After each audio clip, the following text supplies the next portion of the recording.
What is geometry? The geometry that describes the universe and everything in it. It sounds a silly sort of question. You know, what else could it be other than straightforward, common sense Euclidean geometry? For example, if you have two parallel straight lines and you continue them on to infinity, then they would always stay the same distance apart.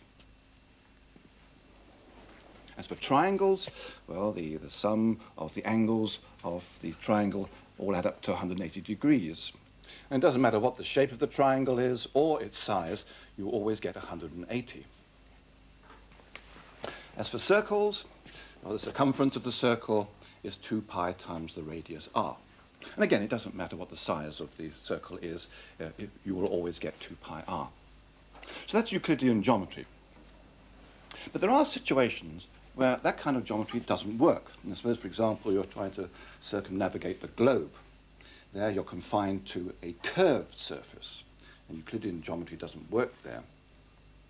If we're to set up a geometry for this kind of surface, then obviously we need straight lines to start with, and obviously to some extent there isn't a straight line there, they're all curved. But if we choose as our definition of a straight line that it's the shortest distance between 2 points, and suppose we have 2 points, one there and another up there, then clearly there must be one line there which will be the shortest distance between those 2 points, and in fact it's this line here. It's a line of longitude. And in general what we find is that between any 2 points the shortest distance, the straight line, is the arc of a great circle being one that lies in a plane that passes through the center of the sphere. So all these lines of longitude are technically straight lines, and so also is the equator. So we've got our straight lines then. How about parallel straight lines? Well, yes, we can take any pair of lines of longitude, let's take that one and that one, as they cross the equator, because we know that that angle there is 90 degrees, and so is that one there. So these two lines are parallel. So let's now extend those to infinity, or at least as far as we can get on this surface. And obviously what happens is that those two lines, they don't stay the same distance apart as they did before, they actually converge and intersect there at the pole. So that's the first big difference between geometry on a sphere and geometry that is flat. How about the triangle? Well, I've drawn a triangle on here. We need 3 straight lines, so I've chosen 2 lines of longitude, this one and that one, and for the third side I've chosen the equator. Right, now looking at the angles of that triangle, clearly this is 90 degrees, we've said that before, and so is that, so add those two together and that gives us 180.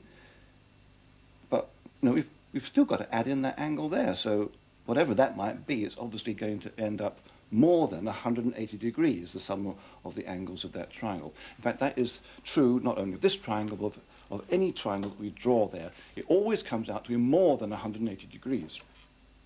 All right, if you have a very tiny triangle, an absolute sort of tinsy-wincy little triangle such that it covers an area which is more or less flat, then the sum will come out to be roughly 180 degrees.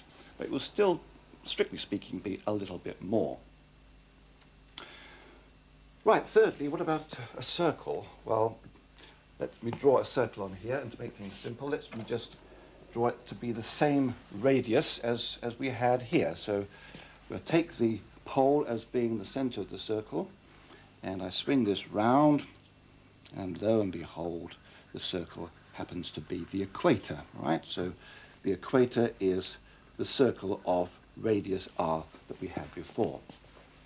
So now let's just compare the circumference of the flat circle of radius r with the one on this surface.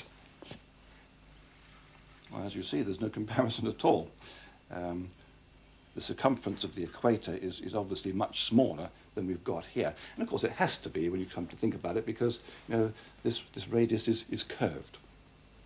And that's what one finds with all circles that we draw on this surface, that the circumference comes out to be less than 2 pi r, because remember, this is what is 2 pi r. So that is what we call spherical geometry. And as you see, it's very different from flat Euclidean geometry. But even that doesn't exhaust the possibilities. Now, suppose, for example, we had a surface like this, the kind that a horse flea perhaps would have to learn how to negotiate. A saddle shape, or as we sometimes call it, a hyperbolic shape.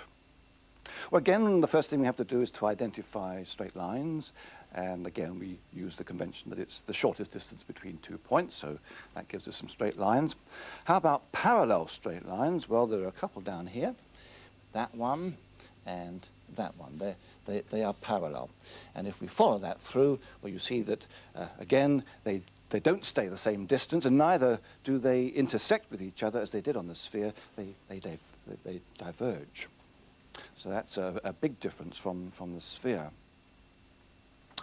Triangles, yes, I've got a triangle over there, and as you can probably judge without measuring it, that the sum of the angles of that triangle are going to turn out to be less than 180 degrees.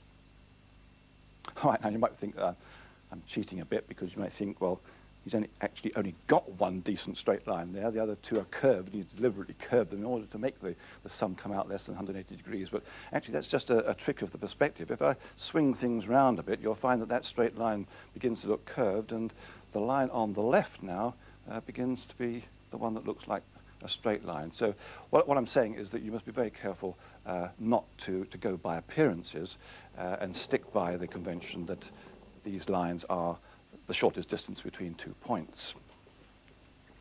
And so, okay, with that triangle and any other triangle that I draw on here, the sum comes out to be less than 180 degrees, whereas on the sphere it was more than 180.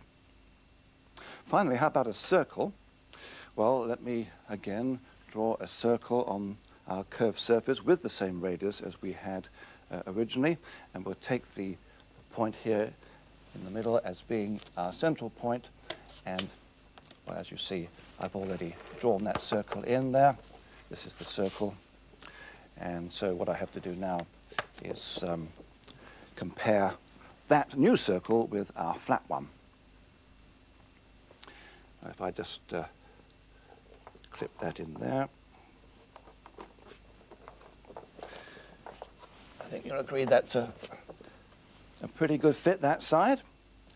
So let's swing the whole thing around and see how it fits on the other side. As you see, it doesn't. There really is a big difference there.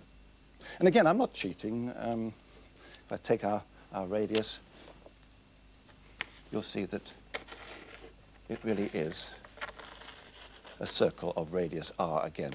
And as you see, it turns out this time to be very much larger than the circumference of the flat circle. So what this means is that on this surface, the circumference of a circle is greater than 2 pi r, whereas there it was less. Right, now you may be saying, well, why bother with all these different kinds of geometry?